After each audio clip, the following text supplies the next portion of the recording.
तेरे दया धर्म नहीं मन में मनुआ, क्या देखे दर्पण में मनुआ, क्या देखे दर्पण में। नमस्कार दोस्तों, मैं अविनाश दास रेशनल कबीर यूट्यूब चैनल में आप सबका हार्दिक स्वागत करता हूँ।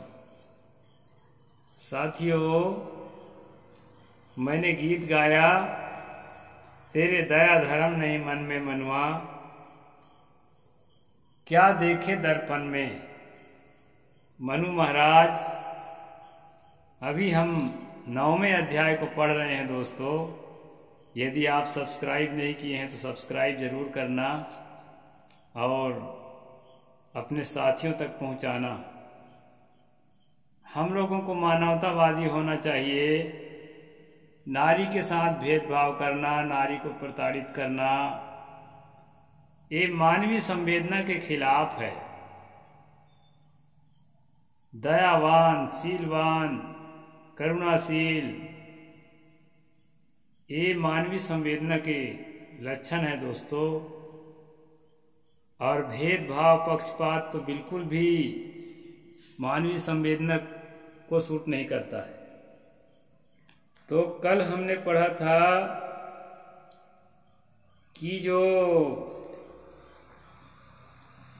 शीलवती और रोगड़ी स्त्री है, बीमारी हो गई है उसको, है तो शीलवती सज्जन है लेकिन बीमारी हो गई है, तो ऐसी स्त्री को पूछ करके दूसरा विवाह करना चाहिए।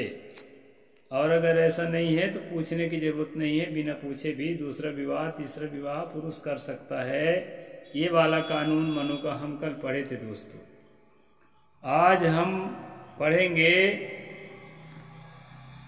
प्रति सिद्धापि चेद्या तु मध्यभ्युदयेष्वपि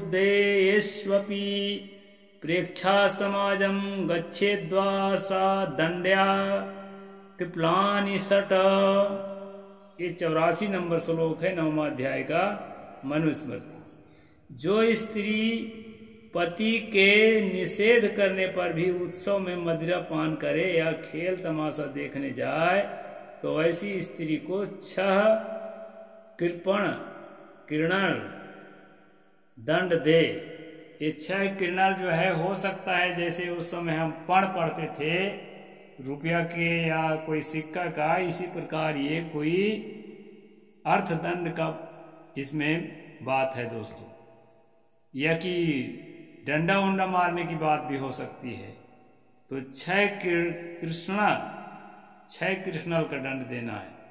यदि स्त्री नाच तमाशा देखने जाती है पत्नी तो, और पति के मना करने पर भी उत्सव में जाती है, मदिरा पीती है तो मदिरा पीना तो किसी के लिए भी अच्छा नहीं है। वैसे महिलाएं इतना मनोमानी करके मदिरा पीती हुई मुझे दिखाई नहीं पड़ती जितना कि पुरुष दिखाई पड़ते हैं।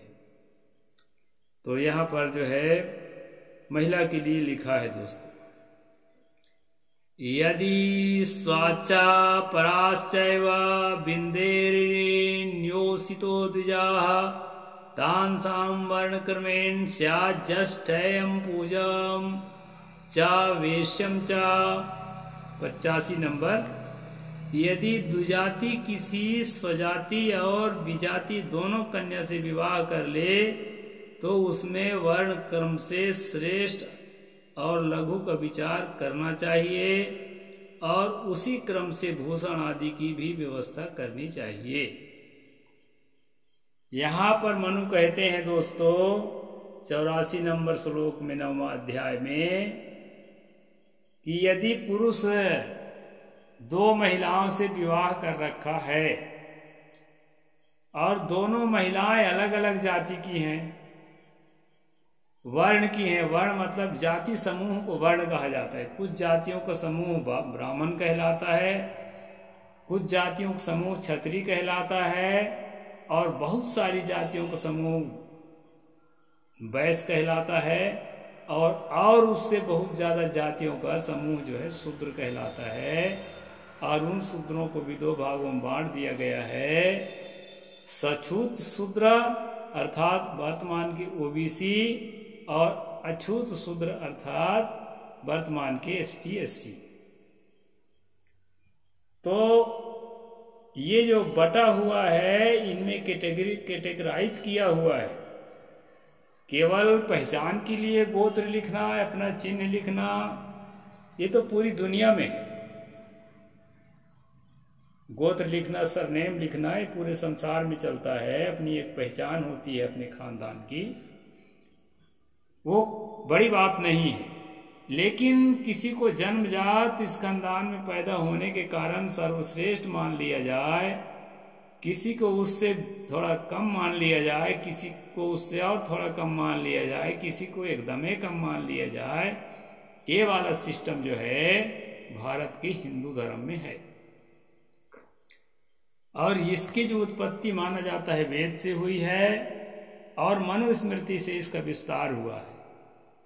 तो साथियों, यहाँ पर जो बताया है मनु ने कि अगर 2 जाति के स्त्रियों से आपने विवाह किया है, 2 स्त्रियों से या 2 से 1 से अधिक, 3 4 जितने भी किया है, तो उन स्त्रियों में उनकी जाति पहले देखिए कि उस किस जाति के हैं। जाति के आधार पर जो है उनको घर का काम बताइए, जाति के आधार पर। यहाँ भी एक ही परिवार के मेंबर है तो भी उनको जाति के आधार पर जीवन जीना पड़ेगा।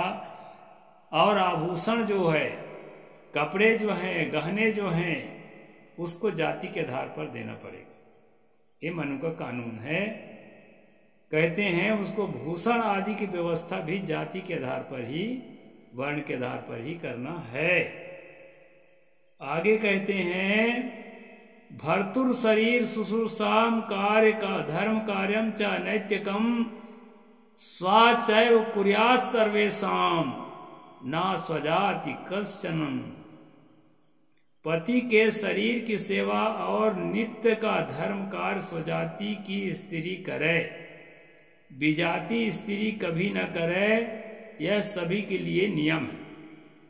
मनु यहाँ कहते हैं कि जो अपने जाति की स्त्री है या अपने से बड़ी जाति की भी स्त्री अगर मान लीजिए है, तो उसको जो है, यहाँ तो अपनी जाति लिखा है, उसको अपने शरीर से संबंधित काम कराना चाहिए।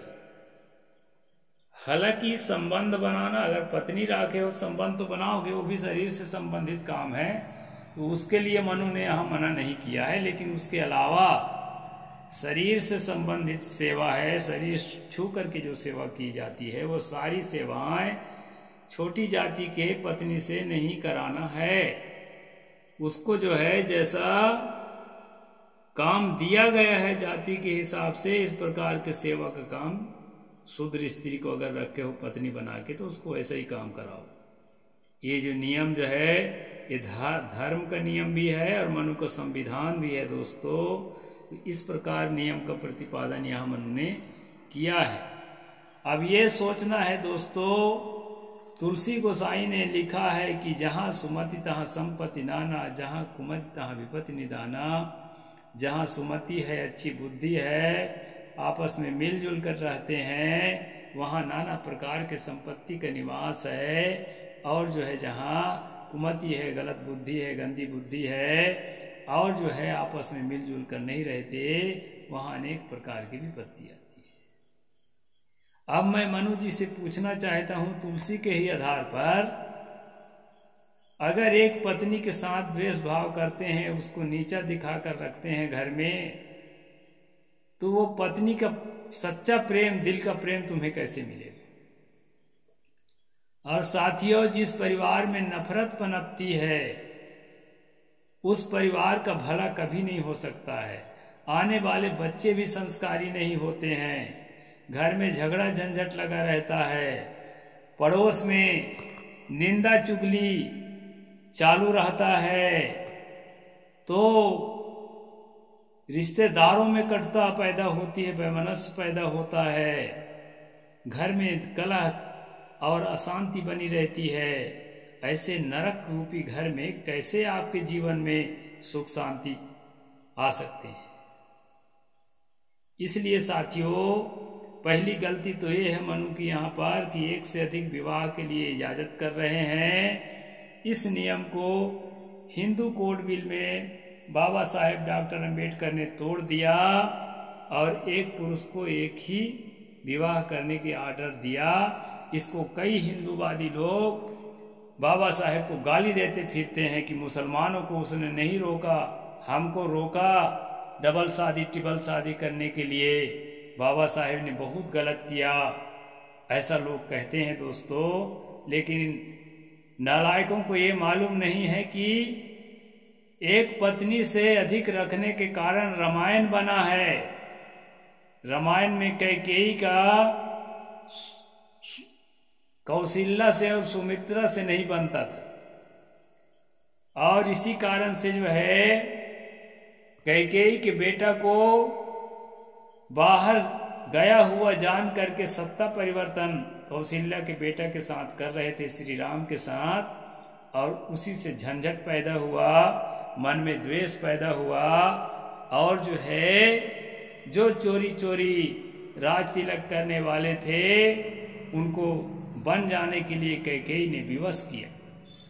ये कहानी चाहे काल्पनिक हो चाहे कुछ भी हो दोस्तों, लेकिन इससे इतना तो शिक्षा मिलती है कि एक से अधिक पत्नी रखने से पुरुष को कष्ट ही होता है। इसलिए राम ने भी अपने जीवन में एक ही पत्नी रखा। वो देख लिया कि एक पिता अगर शराबी है, उसके दो बेटा हैं, एक बेटा शराबी निकल गया, घोर शराबी, उससे पूछा जाता है कि बेटा तुम इतना घोर शराबी क्यों निकल गए, तुमको शिक्षा कहाँ से मिली? तो बोला कि नहीं, हमारे अपने पिताजी से शिक्षा मिली, हमारे पिताजी घोर शराबी थे तो हम भी हैं।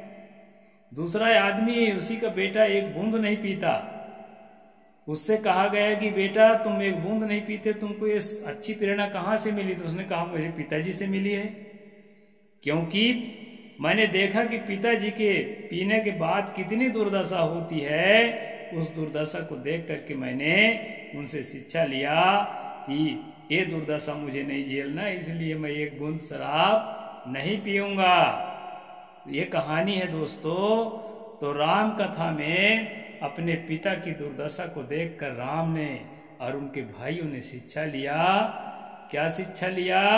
कि एक पत्नी से ज्यादा हमें नहीं रखना चाहिए, क्योंकि अधिक पत्नी रखने से हर पत्नी अपने को अधिक प्रेम चाहती है, दूसरे से बढ़ चढ़ करके सुविधाएं चाहती है, और अगर एक पत्नी रखे हैं तो उससे होने वाले बच्चों में एक मोह ममता बना रहता है और किसी प्रकार से जो है झंझट झगड़ा कभी हो भी गया तो जल्दी से वो निपट जाता है। बहुत सारी ऐसी बातें हैं धन के संबंधी में, सौतेला डाह, कई जगह ऐसी आप कहानियां सुनते हैं कैसी कैसी बातें होती है। इन सारी बातों को सोचकर बाबा साहेब ने हिंदू कोड बिल में हिंदुओं के लिए, अब इसमें हिंदू का मतलब केवल जो है ये 10 नामियों से जुड़ा हुआ है और केवल ये वैष्णव से जुड़ा हुआ नहीं होता दोस्तों। संविधान के भाषा में सिख, बौद्ध, जैन, सिंधी और जो वर्तमान में जो अपने आप को कट्टर हिंदू कहते हैं, ये सबको हिंदू के अंतर्गत रखा गया है। हिंदू एक संस्कृति है, विवाह इत्यादि के नियम जिसके मैच करते हैं उसको एक कैटेगरी में रखा गया है। तो इनके सबके लिए हिंदू कोड बिल है। उसमें जो है महिलाओं के बहुत सारे अधिकार सुरक्षित किए गए हैं। मैं अभी प्रसंग आएगा तो बताऊंगा। यहाँ अभी दूसरा प्रसंग है, यहाँ जो है 2 पत्नी नहीं रखने वाला प्रसंग है दोस्तों। एक पत्नी एक पति मित्र की तरह बढ़िया रहें, जिसमें जो है बहुत झगड़ा झंझट पैदा नहीं होगा। यहाँ मनु ने तो कहा है कि एक से अधिक पत्नी रख सकते हो, और इसीलिए मनुवादी जो है बाबा साहेब को गाली देते हैं।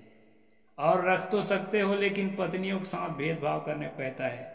अगर एसटी की एससी के घर की बेटी को पत्नी बना के रखे हो तो उसके साथ एसटी एससी जैसे व्यवहार करने को कहता है। ब्राह्मण की बेटी है तो उसके साथ ब्राह्मण जैसे व्यवहार करने को कहता है। तो जो भेदभावपूर्ण जीवन जियोगे कैटेगराइज करके घर में जीवन जियोगे, कम से कम अपने घर को तो एक जाति बना लो और एक जैसे जीवन जीने वाला बना लो। तो साथियों, इंटरकास्ट मैरिज करना बिल्कुल गलत नहीं है, लेकिन एक से अधिक पत्नी रखना बिल्कुल गलत है। एक पत्नी रखिए। गृहस्थ में हम लोग बिना पत्नी के जी सकते हैं, तो कम से कम आप लोग एक पत्नी में तो जी सकते हो। तो एक पत्नी के साथ विवाह करिए। आकस्मिक मृत्यु हो जाने के कारण या किस तरह ऐसी मुसीबत आ जाने, किसी विशेष कारण से तलाक देना पड़ जाए, ऐसी स्थिति में आप दूसरी विवाह करें, उसके लिए बात नहीं है। लेकिन जो है एक ही पत्नी के साथ जीवन जीना सब सर्वोत्तम जीवन है। और जो है खुदा न खास्ता किसी कारणवश दो पत्नी रखने की ऐसी अब नौबत आ जाए, ऐसी सहमति बन जाए, तो उस स्थिति में दोस्तों भेदभाव तो बिल्कुल मत करना। भेदभाव जो डिस्क्रिमिनेशन करते हैं उसी से झंझट पैदा होता है, उसी से अपमान और नफरत पैदा होता है। तो अपमान न पैदा हो, नफरत न पैदा हो, परिवार में समता बनी रहे, शुचिता बनी रहे, प्रेम बना रहे, इस तरह से हम एक अच्छा जीवन जिए। ये हमारे महापुरुषों का उद्देश्य था, सतगुरु कबीर साहब का उद्देश्य था, तथागत भगवान बुद्ध का उद्देश्य था, बाबा साहेब का उद्देश्य था, और हमारे सभी महापुरुषों का यही उद्देश्य था कि हमारे परिवार में, हमारे जीवन में, हमारे देश में अमन चैन का समय गुजरे और हम लोग उन्नति की ओर आगे बढ़ें। इस तरह आज का अध्याय पूरा होता है दोस्तों। आगे की बात मैं कल बताऊंगा। साहेब बंदगी। जय भीम, जय जोहार, जय भारत।